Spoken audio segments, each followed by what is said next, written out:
ఈ కార్తీక మాసంలో దీపారాధన ఎంతో విశిష్టమైనదిగా చెప్తారు. కానీ మనవారు దీపారాధనతో పాటు దీపదానం కూడా చేయాలి అని అంటారు. ఎందుకు? దీపదానం చాలా గొప్పది. దీపం ప్రాణానికి ప్రతీక. ఇంట్లో దీపం వెలుగుతున్నది, ఆ ఇంట్లో ప్రాణశక్తి దేదీప్యమానంగా ఉద్దీప్యమానంగా వెలుగుతున్నది అని అర్థం. ఒక వ్యక్తి ప్రాణంతో ఉన్నాడు అని చెప్పేది ఏమిటి?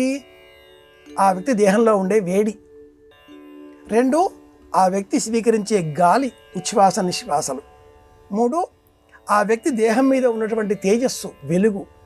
4, ఆ వ్యక్తి దేహంలో ఉన్నటువంటి ఘనపదార్థ రూపం శరీరం స్థూలం కనిపించేది పృథివీ మట్టి.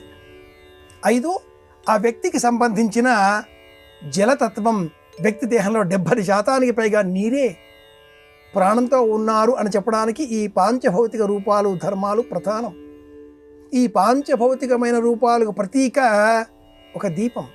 దీపదానం చేయాలి, ఒక ప్రాణాన్ని వెలిగించాలి.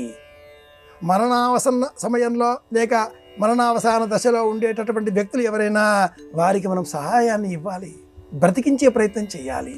అందరూ బ్రతకాలి, లోకా సమస్తాః సుఖినో భవంతు, అందరూ బాగుండాలనే సంకల్పంతో దీపం దానం చెయ్యాలని చెప్పడంలో ఇది అర్థం. ఈ అర్థాన్ని బోధించే కథ పద్మపురాణంలో ఉంది. కృతయుగ కాలానికి సంబంధించిన ఒకానొక గ్రామం మాయాపురం ఆ గ్రామం పేరు. ఆ గ్రామంలో దేవశర్మ అని ఒకానొక బ్రాహ్మడు, అతడి కుమార్తె. ఆ కుమార్తెను చంద్రుడు అనేటటువంటి బౌద్ధిగల ఉన్నతుడైనటువంటి విలువగల వ్యక్తికి ఇచ్చి వివాహం జరిపించాడు. ఆ ఇల్లాలు దేవశర్మ కుమార్తె భక్తి పురస్సరంగా దీపాలు వెలిగించేది, లక్ష్మీనారాయణులను పూజించేది.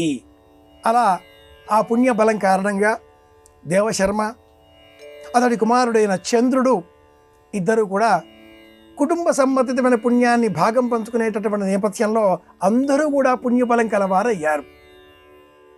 ఆ ఇల్లాలు కుమార్తె ధర్మపత్ని ఆ అమ్మాయి చేసిన పుణ్య ఫలం బలం కారణంగా దీపదానాల కారణంగా శ్రీమన్నారాయణమూర్తి కృష్ణుడిగా జన్మించినప్పుడు ఆ ఇల్లాలు సత్యభామగా జన్మించింది. లక్ష్మీదేవి రుక్మిణిగా జన్మించగా దేవశర్మ సత్రాజిత్తుగా, చంద్రుడు అక్రూరుడిగా జన్మించారు అని ఈ పురాణం తెలియజేస్తుంది. సత్యభామ ఎవరు? ఆవిడ పూర్వజన్మ పుణ్యమేమిటి? ఏం చేస్తే ఇంత గొప్ప పుణ్యం కలిగింది? కృష్ణుడినే తన భర్తగా సత్యాపతిగా మార్చుకునే శక్తి కలిగింది దీపదానం వల్ల అని మనకు పద్మపురాణం తెలియజేస్తుంది.